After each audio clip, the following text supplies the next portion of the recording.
Hey everybody, this is Guy with Survive. Thank you so much for stopping by. Well, you've been asking and we finally made it happen. We went down a rabbit hole and did a bunch of comparative testing of different materials, different eras of materials, different hardness standards, and just put everything through the ringer. We did not spare the rod on these, just to do some comparative abusive cutting tests to visually illustrate some of the strengths and weaknesses of these materials that we've been working with and some of the materials that we're starting to work with now. I know we've had a lot of questions about why we're selecting different materials, so I think this testing is a good visual demonstration of why we're moving in the direction we are. Also, to a lesser extent, I've noticed in the last few years, once the marketing entities get a hold of these data sheets, reality kind of leaves the chat, and we're getting with some of these materials this vibe of like mithril or adamantium, and that's not the case. So we've also just kind of demystified some of the attributes of some of these steels and how the values for the tool and die industry actually convert for user knives. There's different values that I think are misrepresented, especially when the selling and marketing entities get a hold of these data sheets, just sort of over promoting some of the attributes and strengths and ignoring some of the shortcomings with some of these materials, more for marketing purposes. And you guys know us, we've always been trying to provide the highest quality tool at a reasonable price, and I like to be transparent about all the materials we use. And you know, I've wanted to share for a while now why we're moving in this direction, but we've had the move going on, we're getting caught up on our backlog, and you know, early on I've been trying actually not to be noticed that much while we moved from an era of being a customer of other manufacturers and getting settled in as our own manufacturing company and deciding what direction we're trying to move forward in for our business here in the future. So we've got everything moved back to Gettysburg, Pennsylvania. It's all smoothing out. We've got really good communication with all of our suppliers, and it's all just starting to go right. And we're back in a very creative, productive environment, and this has felt really good. And we're just making good strides here. And I just wanna, you know, with this abusive testing, demystify some of the information out there on the internet, and also just clarify why we're doing what we're doing. So I guess without any further ado, we're gonna get to the cutting testing. If you don't wanna watch this long format content, we are also gonna do some abbreviated things. If you don't care about watching all the beating up, we're just gonna do some quick tabletop stuff that's more of a condensed overview of what we learned with each of these knives. So you can skip ahead to one of the other videos if you're not interested in this longer form content, but I think it is a pretty enjoyable watch across the board. And there's definitely some good dialogue going on there between Ellie and I, and just some of my monologuing, explaining what's going on, if you're interested in that kind of stuff. So yeah, stand by here and we're gonna get to the testing. Hey everybody, this is an alternate intro to the abusive cutting test video. We had originally gone over to Harner Machine to do a bunch of Rockwell testing, and then we videoed all the sharpening to show you where we took all these values on the edges. That content got really long, and when we tried to compress it, it got a little discordant. So we're just doing this alternate intro where we're just gonna talk about our players, what the Rockwell values are, and then know that we fixture sharpened all of these so they're 20 degrees per side, so they have the same relative geometry at the apex for all of our testing. I think it's really important to have good relative testing to get the best values across the board. So that's what we did. It just got boring and weird when we tried to crop it. So this is our new intro. We're just gonna go over all of our players here and then cut to the abusive cutting test video so all that makes sense. So jumping right into it here, first we have a production CPM 20 CV that was like a 2015, 2016 era that Rockwelled out to 60.5. That did really well. And then we have a Boise heat treated Magnacut that we did during the decarburization time, just to troubleshoot that and help the folks at Niagara and Crucible. That Rockwelled out at just on the north side of 63. That also showed us that Magnacut does heat treat well and harden well to, it responds well to a bunch of different processes. So that was really nice to see. And then we had a production standard that was from our decarb batch. We didn't want to waste a good production blade, so the steel under the decarb issue was good, so we just used one of those. This Rockwelled out at 62. And then we have a newer production standard 3V with the Delta protocol that rock weld out at 60.5. And then we had an older Delta protocol sample that came from Nathan Carruthers back in the day when we were just wrapping up the first development there. This rock weld out at 58.5. And then we had a new ultra high ductility standard for a high temper we were trying out. That rock weld out at just about 57.5, 58. And then we had a locally heat treated, this is a Boise heat treat again of CPM 3V. This was a sheath sample blade, but I wanted to try it out just against some of these other ones. And we did learn that the heat treat and the handling is extremely critical to get the best edge stability out of 3V, which you'll see in the abusive cutting test video. And then we had this old, this was this was 57.5, 58. This was 60 right on the nose. And then the Elmax here came in at an impressive 59.5. This was, we found out a 12-year-old example of our Elmax with old handling practices from Peter's heat treat, but it fared very, very well. So that's just gonna get better from here. And then we have our high temper K890 sample, and then our low temper K890 sample. This was at 62. These were both the same austenitizing temperature and then different tempering protocols at the end. This was the high temper as outlined in the data sheet, and then a low temper we took a stab at just based on previous experience with the Delta protocols, and then the blade that you have seen in previous abusive cutting test videos already, that rocked out again at just on the north side of 63.5, just under 64 Rockwell. And then we're a couple days into this now, so you can already see the corrosion resistance on the K890 as far as like functional real world weather resistance is very similar to the 3V here in the high temper as well. And it does look like the low temper K890 sample is faring a little bit better on the weather resistance. We just have a little bit less spotting compared to all of our high temper samples. So that's also a preview into some weather testing. So without any further ado, we're gonna cut to the abusive cutting testing. I hope you enjoy it. Okay, so for this testing, this is all abusive testing. I don't suggest you doing any of this as a knife task, but it's going to exacerbate some of the different heat treats and the steel's properties, and that's going to give us visual things to talk about. So what we're working with here, I'm not sure which camera we're doing here, but we've got the number 10 sinker nails. This is a hardened product that, you know, it's designed to hold structures together, so it doesn't want to break.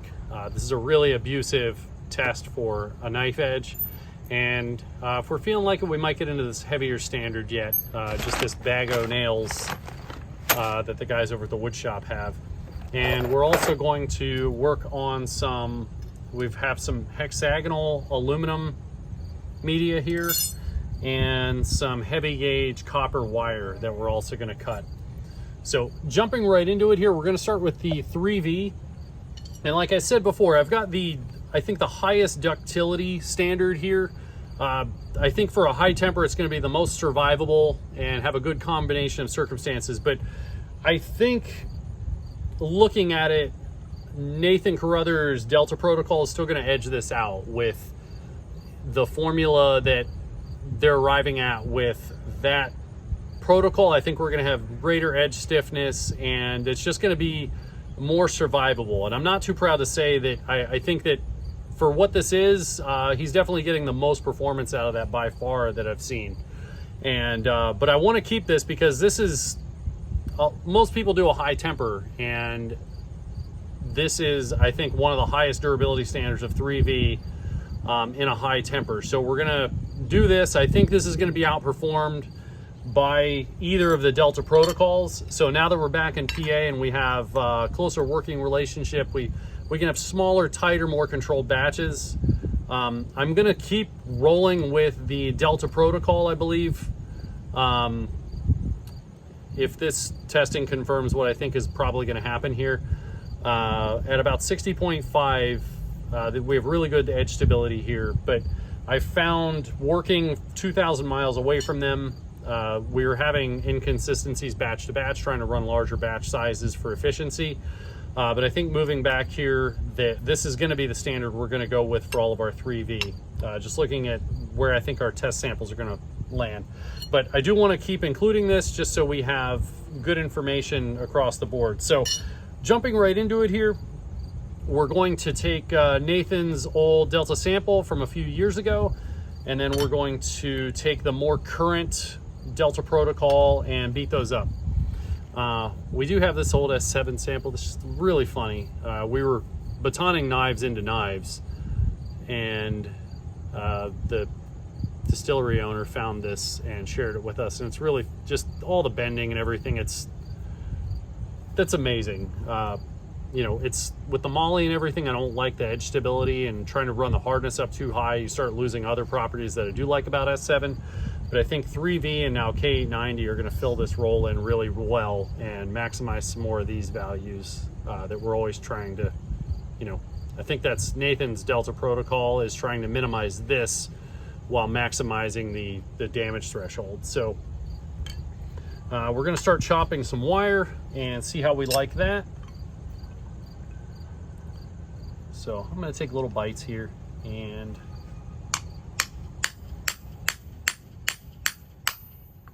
so obviously through the wire, nothing, it's like it's not there. And then chopping into that aluminum, that's not a challenge at all. So moving into some aluminum here real quick. It's a big thick piece of material here, but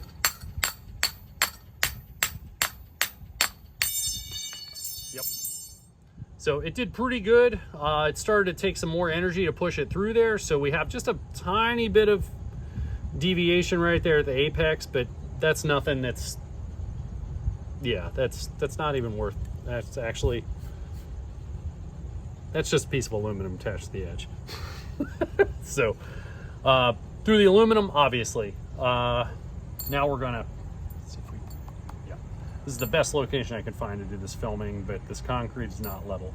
So next we're gonna move this on up to this number 10 sinker nail. What I will point out, and this has been my criticism of 3V, is I've never seen compressive values really stated or published on the data sheets. And as I'm hitting it with the mallet, I am deforming the damn spine here. The edge is putting up with it, but as I'm mashing a little dead blow hammer into this, it is mushing the spine out, which being that there is a big disparity between the longitudinal toughness and the transverse toughness, where this wants to smush out, that's always been my criticism of 3V. But if you know what you're messing with, this is a wonderful steel, and it has a very, very high damage threshold with good edge holding.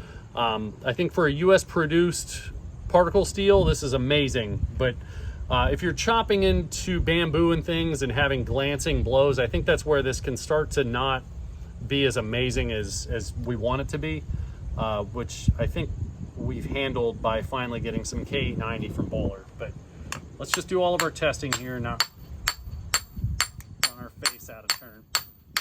There we go. So we mushed into the anvil there, but again, very, very little deviation. There's just a flat spot. Am I in the frame there? Yeah, it's just focusing weird. Okay. Here. So we've got a tiny, tiny little bit there where it's folded over, but that's the softer Delta protocol from a couple of years ago. I'm just gonna, screw it, we're just gonna go up here and do a big nail. Let's just see what happens. Maybe that's what Nathan did up here. Let's find out.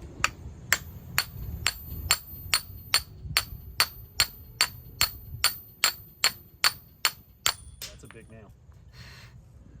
Again, a little wrinkle in the apex there, but not much else. So absolutely no failure. I think we've got really damn good edge stability there.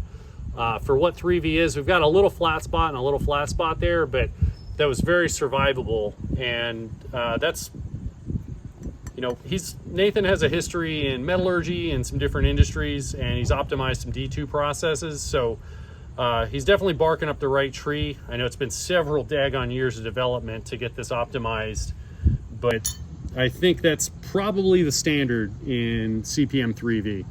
So moving on to the newer version here that's rocking out at 60.5. We inserted this as a last minute entry there. I didn't like the low hardness values of this earlier development sample. So we found a newer production level delta heat treat at 60.5. That's what I was expecting in this.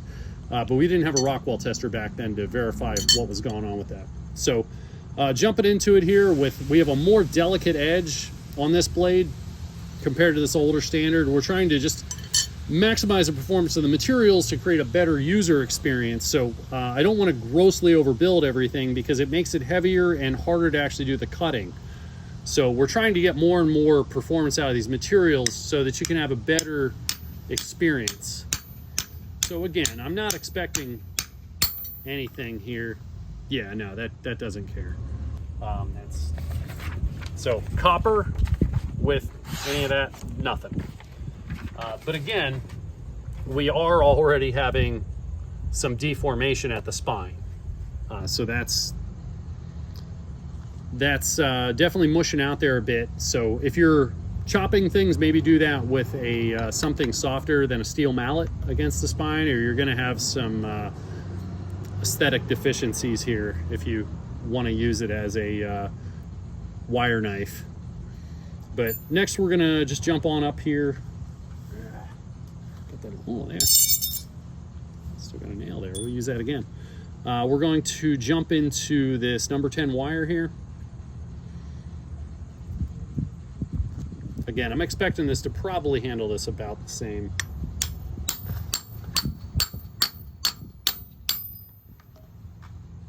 Actually, it's a little bit better. So at that higher hardness, we do have a higher compressive value, and we still have really good toughness there. So the flat spot is much, much smaller there than on this softer sample. So you can see where he's kept pushing this to get the better and better durability out of that apex. So, you know, he's been driving himself crazy for a few years trying to get the most out of this, where I think the long-term solution is to move to that newer formulation of 3V that they were working on Crucible before they had their bankruptcy. I think that solves the transverse disparity and the carbide issue, all these things that I've just had little nitpicky things. This is a great steel, but it's an older steel, and there was a lot of room to improve it if the powers that be wanted to. But that took that really well, so I'm gonna just knock this up to the next thing here and see. Yeah, we're on a new section edge there.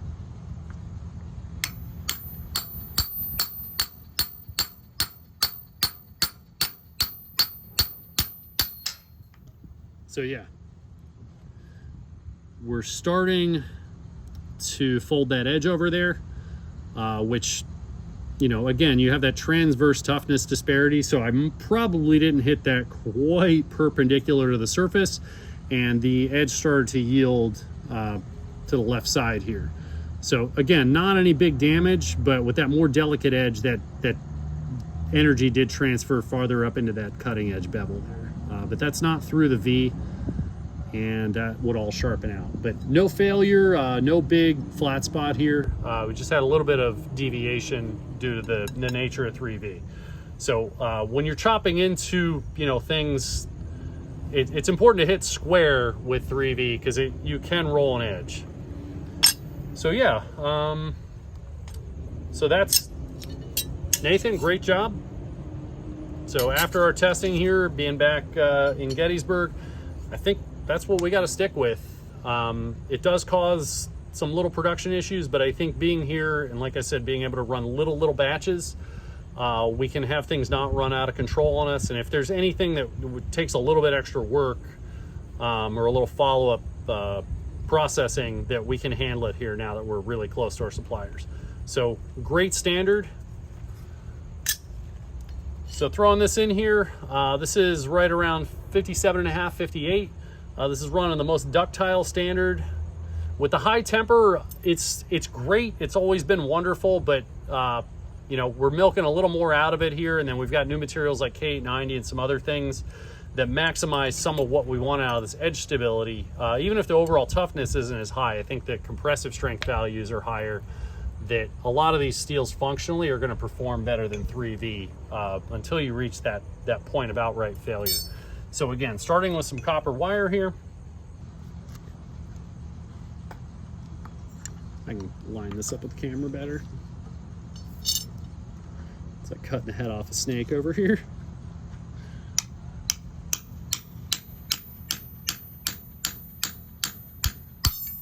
So I really wanted this high temper to work at the lower os temp because it just has a nice like carbon steel chewiness, but I like the resharpening, just it acts nice and it's kind of springy, but ultimately we want to go with what has the highest survivability and the most durability. So obviously, again, there is nothing there. It's still shaving sharp right there. So I'm gonna bury this through some aluminum and see how that does next.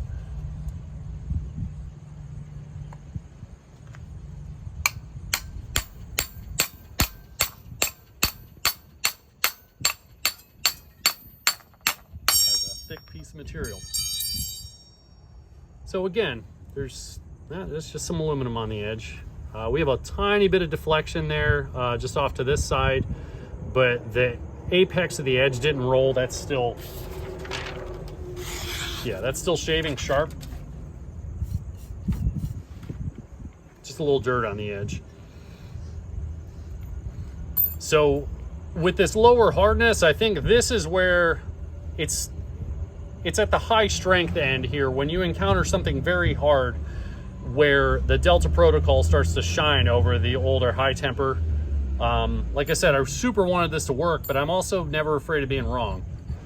And let's find out. Man, we're really getting some mushing there though. I don't know which. So we're hitting that along here and it's definitely still mushing out to the sides. Again, the transverse toughness of CPM 3V just is not impressive. So just be aware of that and know what you're getting. This is a wonderful steel. It's very springy and durable, and I consider it to be like a carbon steel on steroids. I know it's not like a high carbon steel at 0.8% carbon or whatever, but it has a lot of those properties where it sharpens up nice, takes a sticky edge, and is elastic and ductile. But there are some limitations. So actually that didn't do too terrible. So we've got a little bit of a wrinkle there, but that's not much worse than the Delta protocol actually. So there we are. Let's try that again just to verify. Learning stuff together here.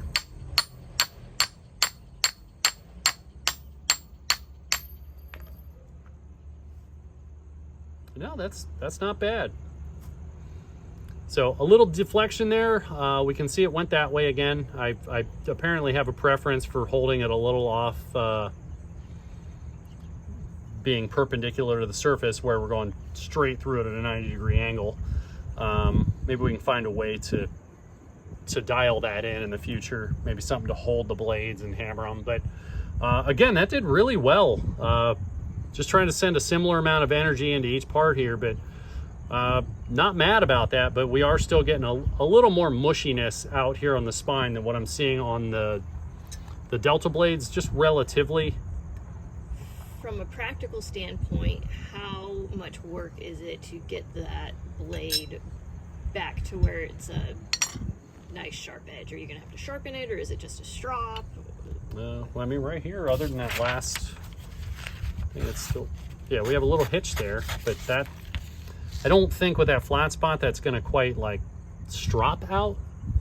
There's a tiny flat spot there, but that wouldn't take very much work to bring that apex back to hair shaving. I think any of these, that's just looking at, yeah, these have failed in a similar amount, whether it's our super high durability standard or the later Delta thing. But all things being equal, the Delta will give us a higher corrosion resistance, weather resistance, so that might still be worth sticking with that. But yeah, all in all, that's not terrible. So I guess next we're going to move on to some Magnacut here. so let's do here. So we're gonna start with this, the decarbed one. I promised to show you this the other day and I forgot. So that's what it looks like. If we didn't address that with a coating or something, that there's just no carbon there. So it's just kind of pithy right on the surface and doesn't look amazing. So we chose to coat those, and most of them we ground down through that, but then all that decarb is still all over the profile anyway, and just looks like we sandblasted rust off of the surface. So that's just not really a high professional standard. So we chose to coat those just to bring those up to a nice aesthetic standard. Make sure that these areas, I don't know without doing a bunch of weather testing if that would affect the corrosion resistance or any of the surface durability properties. So we just covered it up with a nice enamel of Cerakote and just solved the issue. So we're going to start off with this being a little higher alloy and a different composition. I'm expecting in the nail chop test this to actually do really well because of the higher compressive strength. This steel, I'm noticing, has less of a tendency to mush out and to deform. It has higher compressive strength values. I've not really found good values for compressive strength on 3V. That data is old and kind of murky, where I like to stand on data rather than have to do all this stuff. We can get a lot closer, I think, if there's just better published data out there. But let's start with some copper wire here again. So again, we're going to do some copper wire.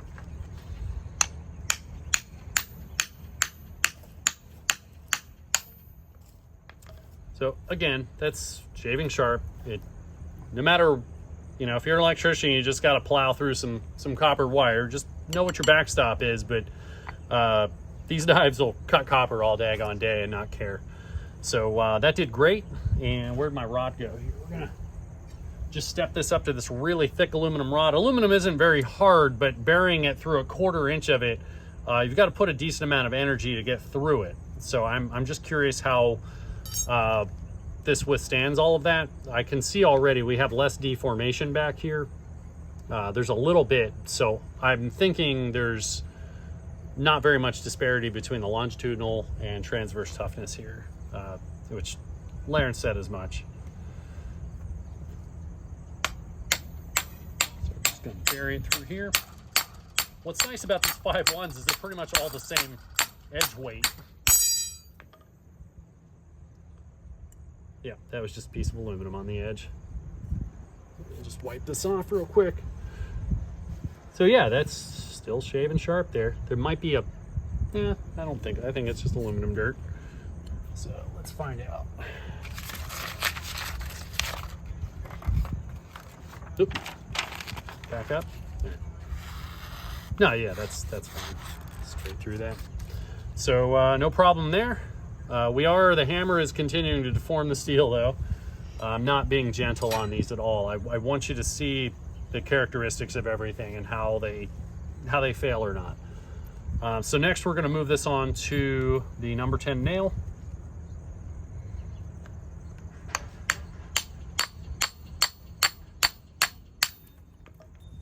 Yep, that's what I was expecting.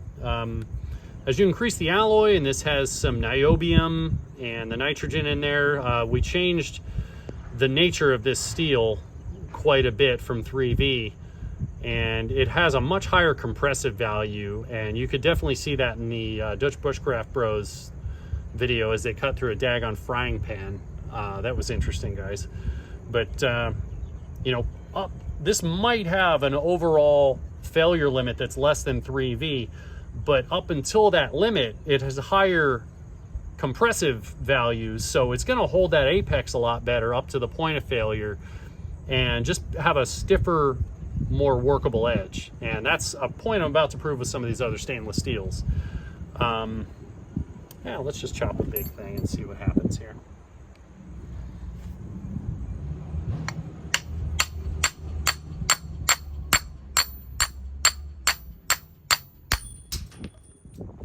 So yeah, that's awesome. It is starting to give there. I sent a lot of force into that.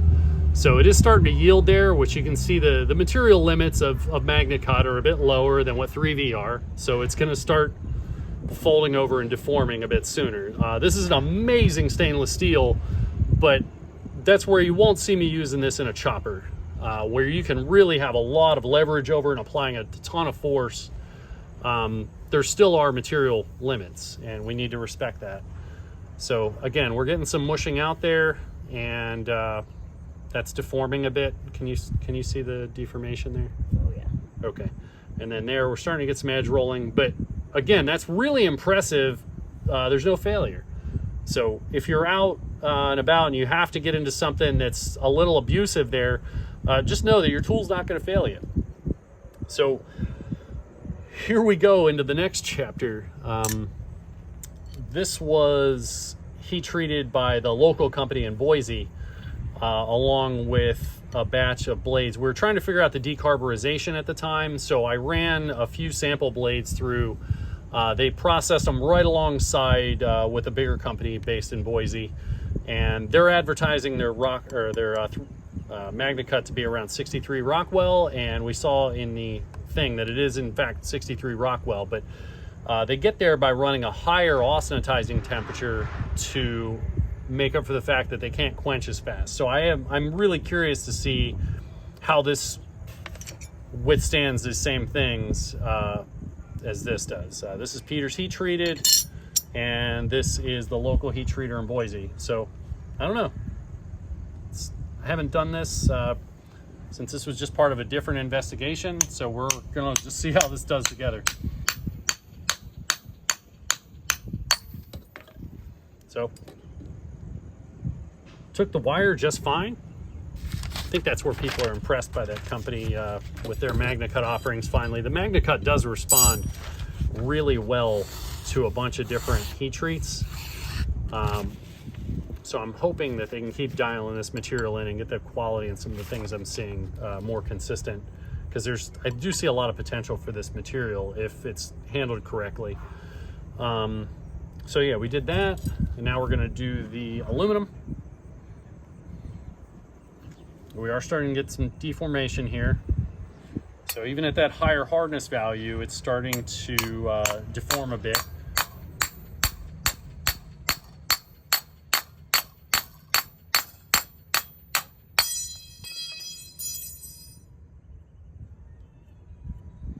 So dramatic falling on the ground. All right, so there we go. Again, I think we're still fine. We've got a little aluminum adhesion there. I am super impressed with the hardenability of Magnacut. Yep. Yeah, a little pick there, but not much. So now we're gonna move on to the number 10 nail, which we saw there. Didn't really do anything with the Peter's heat treated sample. So I'm hoping this does well, because this is a lot of knives have come out of that heat treater under a few different companies out there in Boise, and I'm hoping this is right up there with some of the other stuff.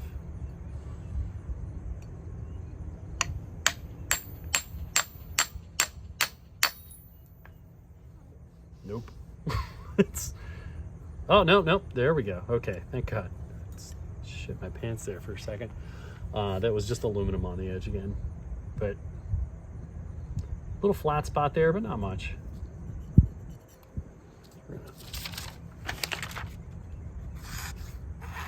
Oop. Yep, just a little picky. And then finally for this bad boy.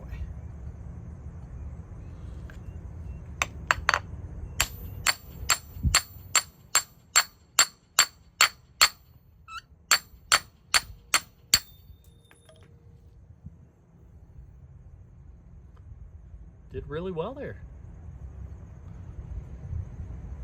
So we have a little deviation there, but that did really, really well. There is massive amounts. I think I just hit this one more square than this one, because we have a whole corner of the daggone blade lost up here. So I'm gonna do that again and see what happened there, but the edge deviated here, which I think I hit it a little less than perpendicular, and I hit it really perpendicular there, but the damage level at the spine here is so much more. It looks like a whole chunk left the blade, but the edge looks good.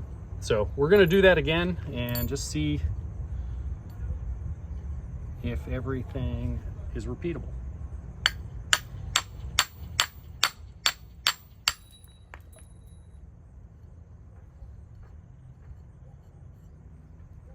So yeah, there we go. Got a little edge deviation there, but not much.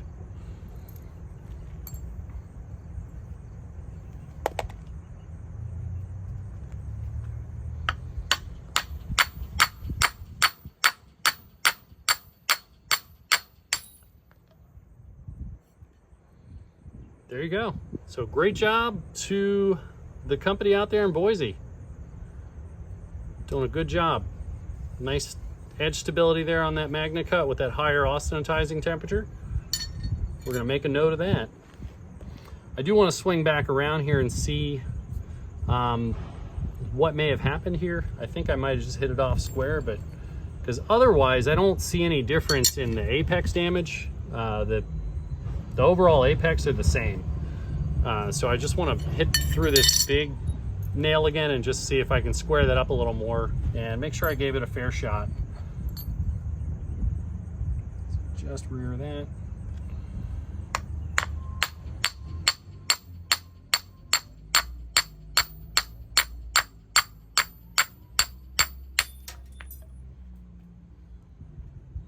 Nope, a little more ductile there at the lower hardness.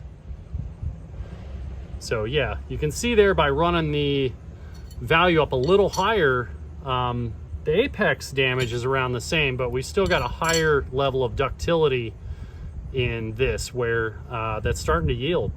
So let's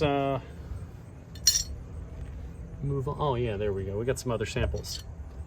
So great job out there to the heat treater in Boise.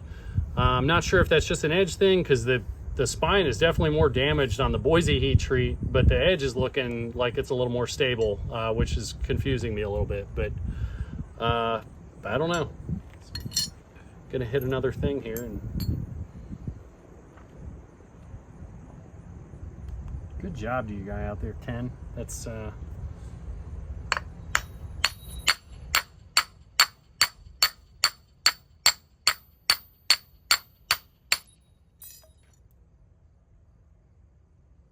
no, we do have a little deviation there, but all in all, that's a great job.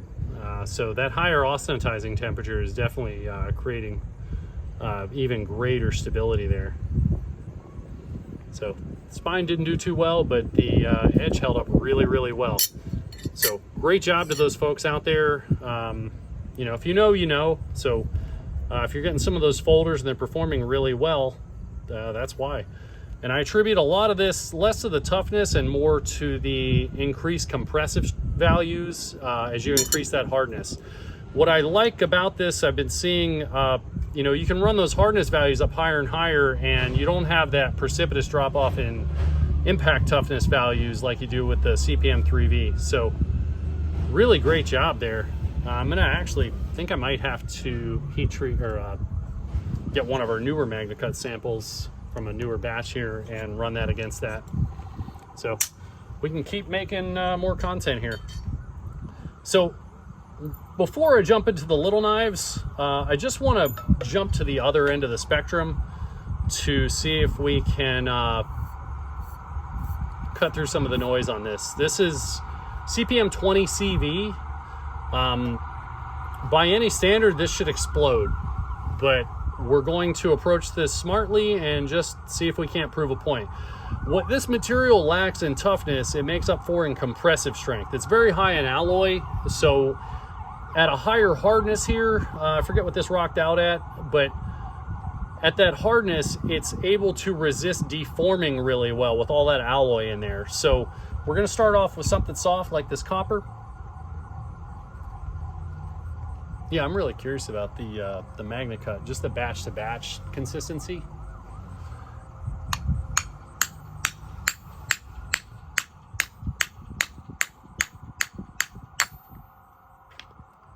So there we go. We are through the copper wire.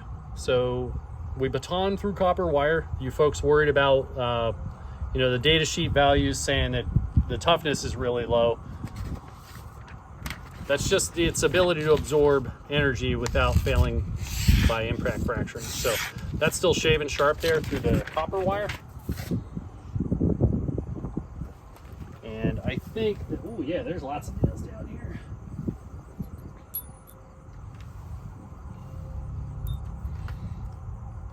next, I actually grab the aluminum. So next we're gonna do this aluminum here and see how that does. What I'm doing here specifically is just not taking my day out on this, but just to illustrate a point, I think, hopefully, this is moving on me. So, where's my sweet spot here I'm losing? There we go. Let's just do a fresh cut. So if you're not just taking your day out on 20 CV, this has actually been a nice steel for general EDC stuff, and I think that we can increase the reliability of it in the M390 version, just because it's a third generation particle steel. It's very homogeneous and just performs really well. So that seemed very violent, but that made it through there just fine with 0 edge damage. I'm just gonna wipe it off my sleeve here real quick and grab this piece of paper that blew off.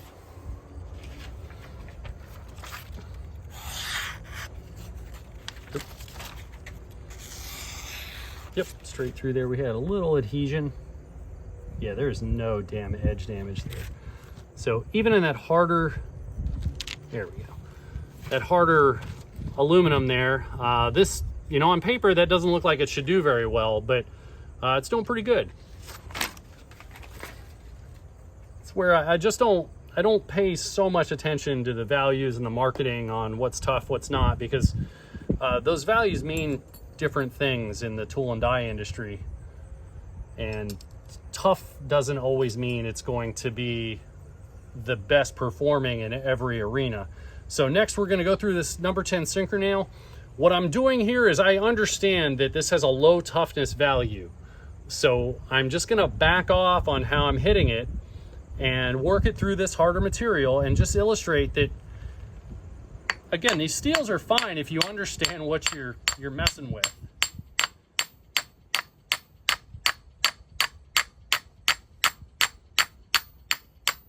Yep, so we're through that. And we have a slight wrinkle there, but that'll sharpen right out. It's not even a, shit, that's hardly anything.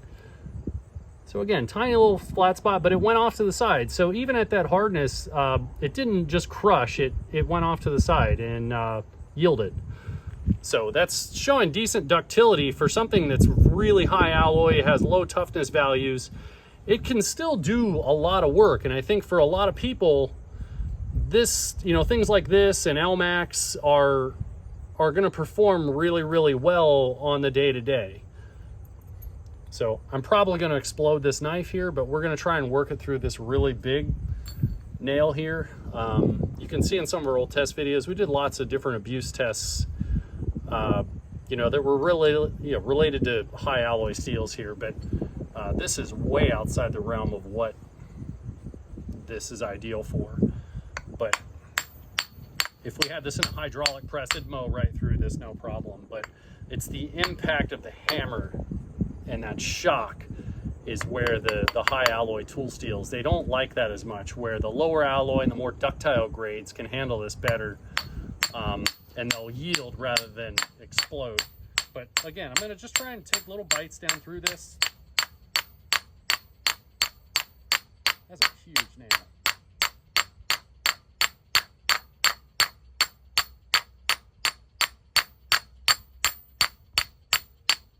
We through it? No. Oh, I mushed it down too, but it's not going to go through it. So I'm as far as that aluminum would allow. The aluminum yielded under my little taps, and we've just got a flat spot there, and that's not bad. So I'm going to try to make this fail now and just hit this as hard as I was hitting the other things, just to see.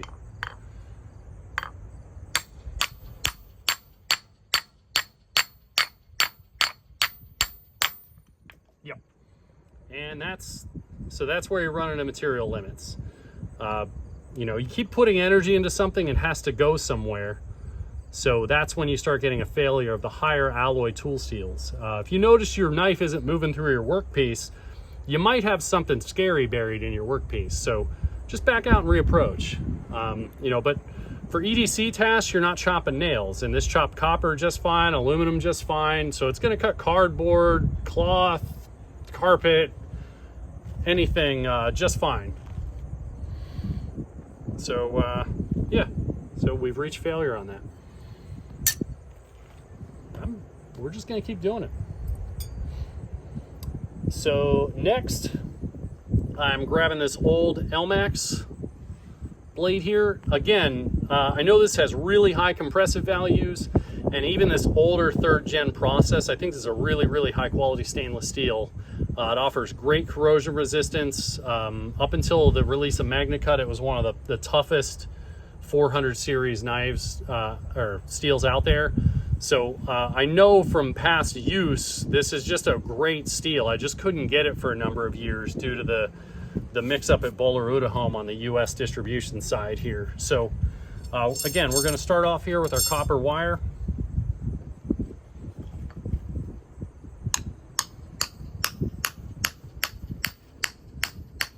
I love this steel for an outdoor knife or everyday carry knife. Yeah, again, just nothing. It doesn't care. So we're going to move on to the aluminum.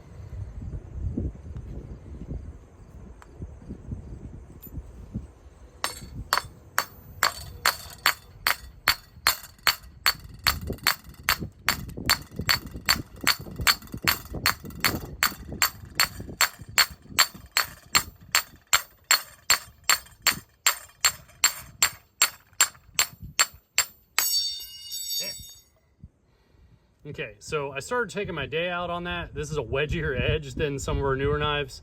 So I did deform this and it smushed out the side here, but we didn't have any failure. And the edge is just great. So moving through that softer material, you know, like I say, the energy has to go somewhere. So this started to fail up at the spine, but I am hitting it with a dead blow hammer. And this is a pretty thick edge for this style of knife to go through that deep of material, but there is 0 deviation on the edge. It says 2013, but it's 2012. Oh, okay. I didn't have anything to do with those, and I met you at the beginning of 2013. Okay, yeah, so this is 11-year-old. Yeah. And I know they've made so many advancements since then, and we're going to start doing some testing on that. But great material. And again, we're just going to go through. I don't think any of these so far have done very well on the spine. It's hard to beat a hammer. A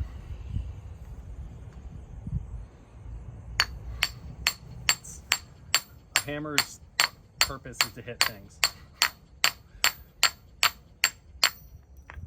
Yep, again, there's shit that did better than Magnacut and 3V.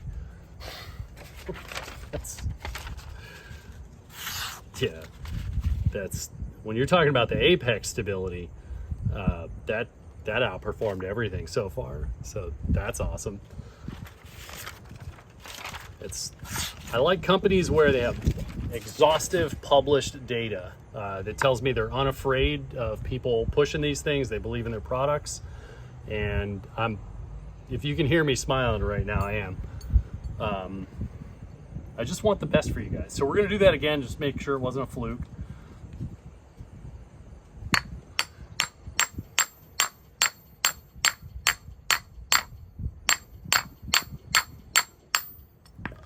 Yeah, I even hit that off square there, and that just took it all. There's almost nothing. So I will say, I thought before I started Survive that I did not like Elmax. I had several European brands of Elmax knives, and they just wouldn't hold an edge, and they were really weighty edges. And I thought I hated it, but with a better heat treat, I love it. But again, all of our spines have failed so far, but this edge stability is amazing. I'm imagining if you're out in the woods or an urban environment, you're not bringing a dead blow hammer with you to beat on things. So yeah, that's God, that's awesome. Feeling like we're moving in a more positive direction moving back here.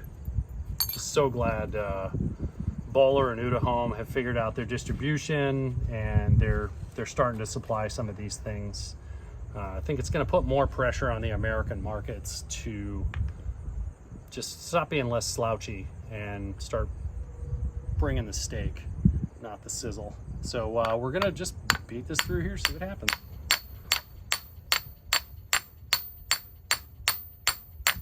Oh yeah, I'm off.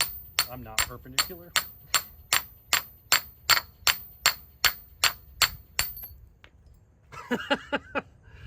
Yeah, so it did great. We've got a tiny little foil there, but I swear that would just drop out. That's not much at all. The edge is still going to be 100% functional. I can see it. Yeah, there's a little hitch there, but that's still a plenty serviceable cutter. So you folks wonder about Elmax. This is a 11 or so year old Elmax with old heat treat protocols. We know how to get a lot more out of this now. So everything you're seeing here, it's just going to be better. The new ones will be going to heat treat soon, so we can do an updated. Yeah, we'll get those up there next week, and then we'll start beating the new stuff through there. But they have made millions and millions of dollars in investments in the years since this was produced to just drive home the cleanliness and get that powder even more refined, and their processes of making these steels more and more refined. Böhler and Uddeholm make very, very small batches of material. It's a different approach from what the U.S. makers do. And I think that you end up with a much more homogeneous, high-quality material that's very consistent batch to batch and within the batch. And that's been my thing where I've been very critical, and that's, you know, I'm hard to work with. I've said that before, and that's gotten me. I don't make friends everywhere when I'm chasing something and you're not working with me, but that's amazing. But that's still that serviceable. Very, very happy with that. So what are we doing next here? Oh, I forgot something. This is a little knife, but this was again a Boise heat treat of 3V. I know another company is using them right now, so I'm going to, for this material. So I'm just going to throw it out there. We had it on hand. These were sheath sample blades, and we don't really use them or sell them, so I had an extra one. We're going to do some stuff. So yeah, as expected, nothing. Still shaves. A little bit of copper on the surface there, but that's great. And I'm just going to cut this in half. I'm tired of hearing that springboard on the other end.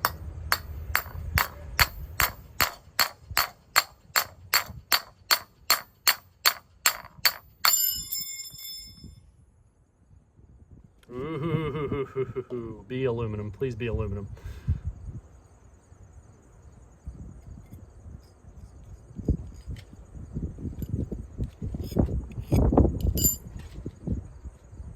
Okay, it's aluminum. Whew.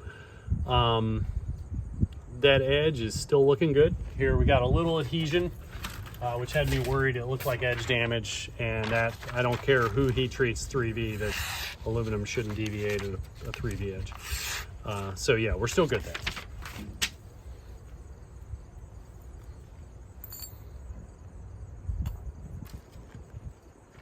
So next, the number 10 nail.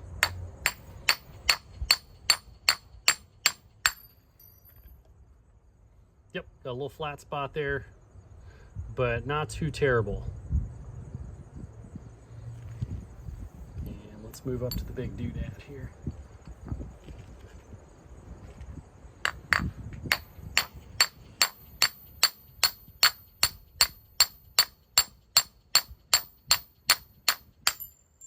Oh yeah, that's I knew we were going to push the limits there. So again, you've got that transverse disparity there. It didn't really, it started to just roll the edge, but then the whole thing just gave and yielded. Again, that's been my critical feedback of CPM 3V. So obviously we're just going to stick with the Delta protocol for 3V and limit our batch sizes so we can maintain the utmost quality with that. and know that we've got some more reliable options for larger distribution. I want to stick with a US manufactured product. I know that's important to a lot of folks, but in a lot of arenas, I just want to go where the performance is the highest. So that's leading me over the pond to the Böhler Uddeholm grades. But so no, we're going to stick with the processes to get the most out of these US steels, but that's disappointing. That really, that's a big roll. So where are we going next here? So next we're going to just try this Böhler Uddeholm. We did some destructive testing with this already. So that's the K890 at just a hair under 64 Rockwell apparently. I know, that's Jasper. He's big mad right now. So again, we're going to start here.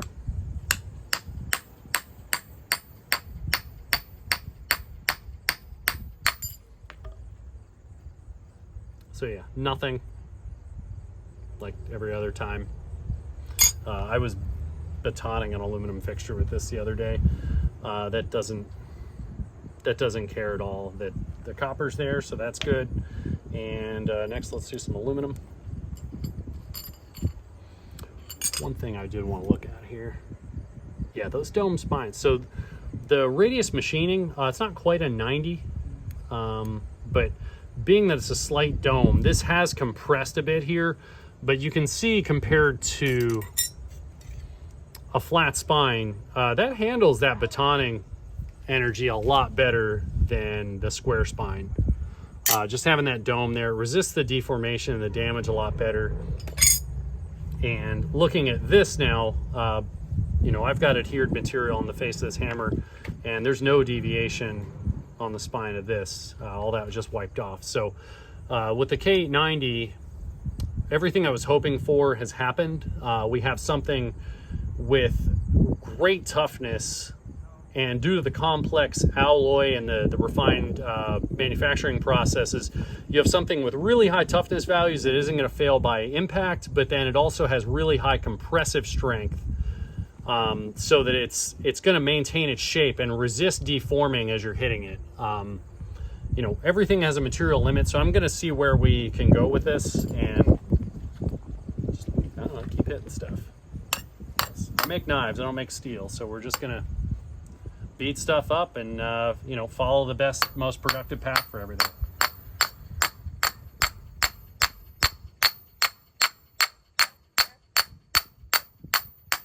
Man, that's thick. So yeah, again, that's shit. I should pick a difference. I keep hitting the same spot. Got a little aluminum there on there. Yep, there we go. But that's still, oop. That's still shaving sharp there. So I guess next we'll do a nail. And this, again, this is just a hair under 64 Rockwell. This is blowing my mind. We do have a 62 sample over here, so we're gonna try that as well. And then that other 61.5, 62 low temper sample.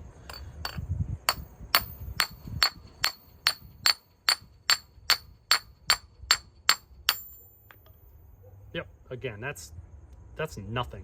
We hit right here. This is our previous giant nail damage that I'd sharpened out. So if you see a little deviation, I seem to have a preference for this one little area of the blade when I'm batoning, but I just did that behind there, and that nail didn't even break the apex. That's still shaving sharp right there. So I'm gonna actually do that again further back. This is definitely a hard use steel for the 21st century. I'm so daggone happy that I kept pushing, and the people at Böhler Uddeholm were patient with me and made this happen for us. I just want the best for everybody, and this is definitely one of the best. So yeah, I can't see any break in the apex at all with that nail. That's blowing my mind. Yeah, there's nothing. I don't care what camera you look at, there's no damage to that edge, and that's amazing. So again, this is our high austenitizing sample. It's just under 64 Rockwell, so let's see what this does. We had a little deviation just because of this really, really thin, this is kind of a race car geometry for our everyday carry series, which is where I want nothing but high quality alloys so we can run these really efficient geometries and have good performance without any worry of failure. I'm tired of that old era of everybody overbuilding everything, and it's just not functional. It doesn't come along with you, and it's just an ego piece. And I want the stuff that gets used. Yeah, there's nothing on that spine. There's no damage. I can't see where you hit it. This is amazing. What's that old guy? That's amazing. Huelhauser, the Californians will know. So if anything, this should yield a little bit to one side or another. I'm not expecting any explosive failure, even at this high-ass hardness. I am curious for some folding knife applications. I think we can run this up maybe to 65 plus in those applications where we're not batoning nails. Jesus, there's just nothing. It doesn't care. If I look hard at it, maybe it's starting to yield that way a tiny bit, but again, I can't even really see a flat spot in the apex, and that's through that. That's amazing. Again, let's just back here at the heel of the knife. Yeah, there might be a tiny, yeah, right there. It's just a tiny roll, but that'll definitely strop out with zero effort. That's blowing my mind. So obviously this is the material I'm going to say that I want to run with, as long as we can keep getting it. I know it took a year to happen, but as soon as they found out what we were trying to do with it over at Böhler Uddeholm, they made this happen for us. I think the folks over there are really keen on showing us what they can do and what their materials are capable of. But again, there's no deformation. I can't even see a mark on the spine of this, and there's almost no damage at all to this. So now we're going to, let me see here. Let's leave that one, the low temper, for last. And then this was the slightly lower austenitizing temperature. So this is right around 62 Rockwell. And I didn't see any difference in edge holding, so I was just going for the heat treat that had the slightly higher margin of safety. I don't want to make cars that the airbags go off every time you hit a curb, so I do want to run for just our production series something that's going to perform really well for people and have a good margin of safety for you guys. I don't want any just sudden failures because we tried to run our values too high or do something that isn't appropriate if you don't understand what you have on your hands. So this hasn't cut anything yet. We're just gonna virgin blade here. It's the first time it's gone into anything.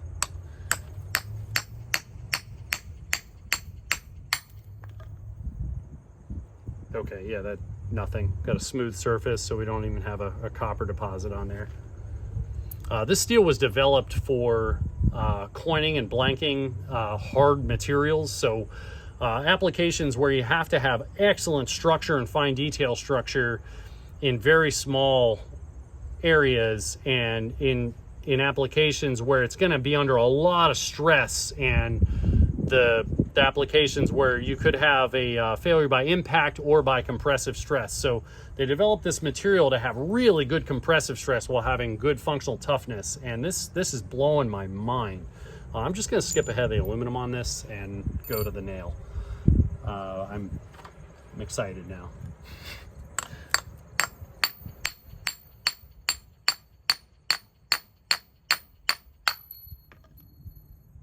Yeah, nothing. There's a little. It doesn't care. Yep.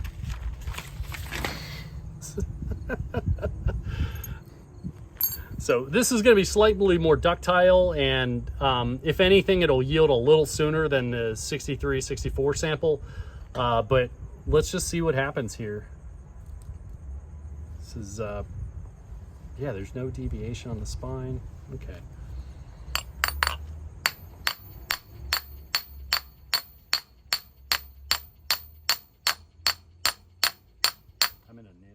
gonna groove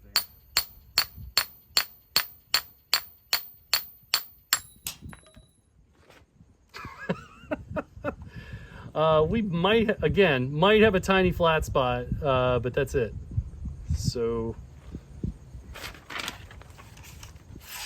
yeah, that's 100% serviceable. The humidity's affecting the structure of this paper right now.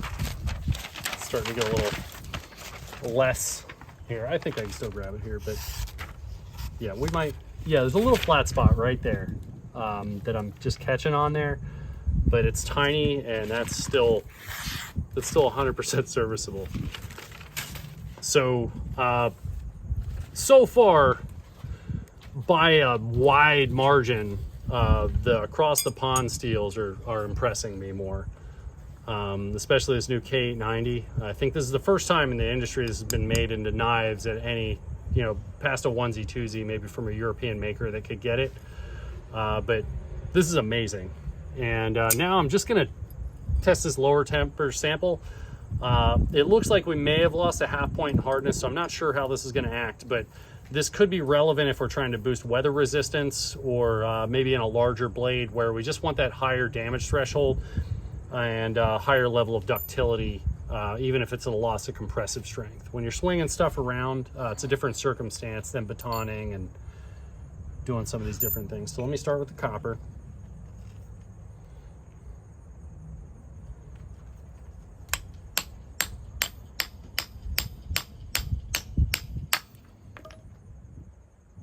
Yeah, so again, it doesn't care about copper.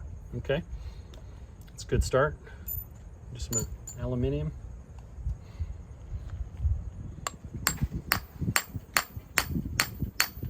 So this steel is not, I mean, none of them, the 3V isn't either. We're just finding circumstances here and there to get what we're looking for, even if that wasn't the original intention. And it takes some experimentation. So yeah, so we have a little adhesion, but again, there's nothing, even with that low temper, just a little adhered material. There's no damage to the apex, no deviation, so that's good. And next we're going to move to this nail.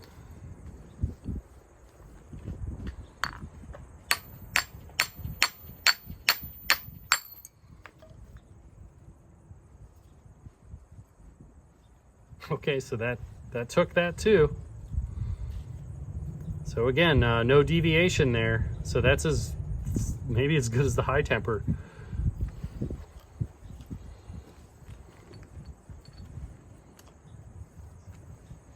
This will tell us some things.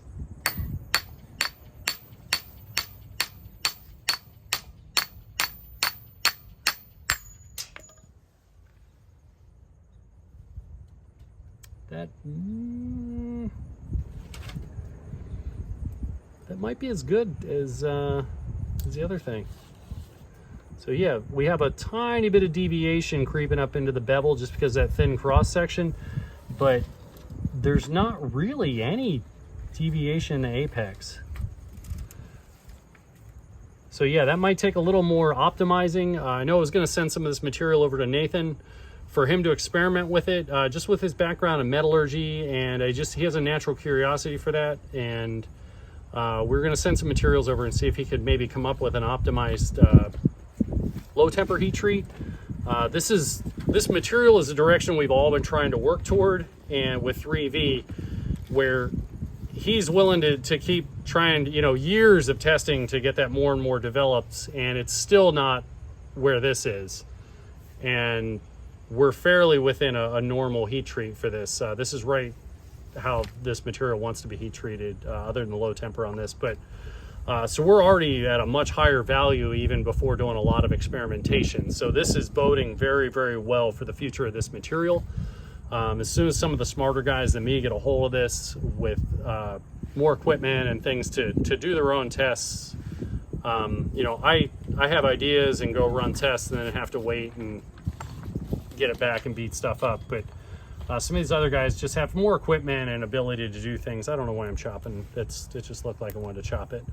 But that's amazing. So this has a little bit less structure than either of the high tempers. So I feel good about choosing the safer high temper right now. But this is telling me that there's a lot of potential here if we can tweak some of the austenitizing temperatures and the low temperatures to milk just more out of this, which I think is going to ultimately result in a higher weather resistant version of this. Right now, this corrosion resistance is going to be on par with M4 tool steel, which isn't terrible, but it's not awesome either. So if we can milk a little more weather resistance out of this, as well as a little more performance, or even keep the performance the same and gain something somewhere else, that's a direction we're going to want to work toward. But right now, I feel really good that we have an amazing standard that is, I mean, the performance is phenomenal on this. So I guess with that done here, is there anything else we want to cover? So I hope this answered a lot of questions and why we're moving in the direction we're moving. And just know that we're still going to offer some of these US produced steels, but I want you to understand the limitations of it. And it's not magic, it's just material science. And you know, those of us who understand get it. You know, I've wanted to shoot a video like this for a long time, but I think I said somewhere else, for a long time I've just been, you know, trying to find the path forward for our business as we worked with other people, and then eventually worked toward becoming our own manufacturer, and then finding the most optimal path forward to grow that as our own manufacturing company. We've been doing a lot of stuff behind the scenes, but I've wanted to stay off the radar because I didn't want people noticing us for a while. But now that we're back here, we've been sharpening our pencil for a couple of daggone years now, and I'm glad that we're all moving forward now, and all of our pieces are in line and we're ready to move forward. And that starts with the best materials that we can get. And I think that we're there for different applications with the M390, the Elmax, and especially in a hard use case, this K890, holy crap. This is blowing my mind. So anyway, if you're still watching this, thanks so much for stopping by. And I hope you found this to be educational, informative, and we're just going to keep doing stuff like this now that we're back here. That was the whole point of moving back here, is to really drive this home and get things the very best they can be. And now we're going to start taking this in a different direction to expand on this. We've got good core personnel. We've got really good ideas. We've got a lot of processes dialed in. So it's time to do this. You know, we're going to do the old ways. This is what made us popular, all the use testing, just showing stuff. And I'm very excited. I hope you can feel the excitement in me. I'm really happy to be back here and be in a very productive environment. This has been really good for my mental health to start getting back to the innovating and the performance, and just why I got into this. This wasn't a selling business. This was a learning journey that was hopefully going to end in knowing how to do a really damn good job at this, and we're there. So this is cool. So you guys are going to start getting these in a couple weeks. Let me know what you think.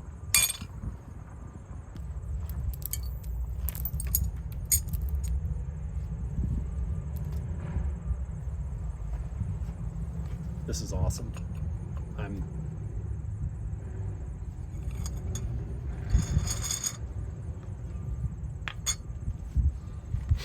Just wanted to show like the aftermath. Mm-hmm. Oh yeah. Should I keep this rolling? Yeah, maybe a new thing. So on paper, this M4 should have similar compressive values as this K890. I'm just curious because I don't really like this knife anyway. It's always dull.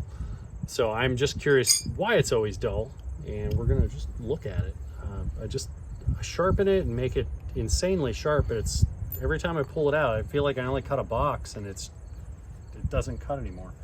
So I'm gonna just see what's going on with it and how it stacks up to what we've been doing. If I break my little pocket knife, whatever. Just have to make your own. Yep. Yeah, and that's what we've been working toward here. Shit, I have a little flat spot from that. That shouldn't be. No. Let me try a different spot here. Just pay attention to it. A little further back here.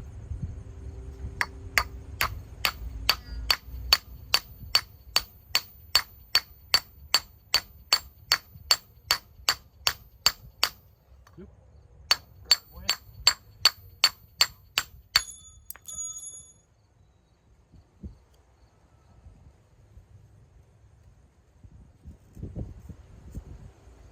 it's about the same dullness, so that's good. Let's see what happens here.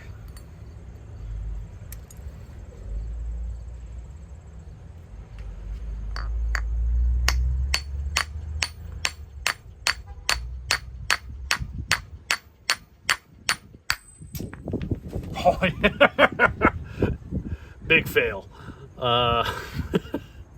So yeah, even with similar compressive values, there's a huge difference in toughness between K890 and this is M4 from the B-Made company. And yeah, that was a nail I just did, right? Yeah. Okay. So I'm just, F it. I'm gonna have to sharpen it out anyway. Let's just see what it does.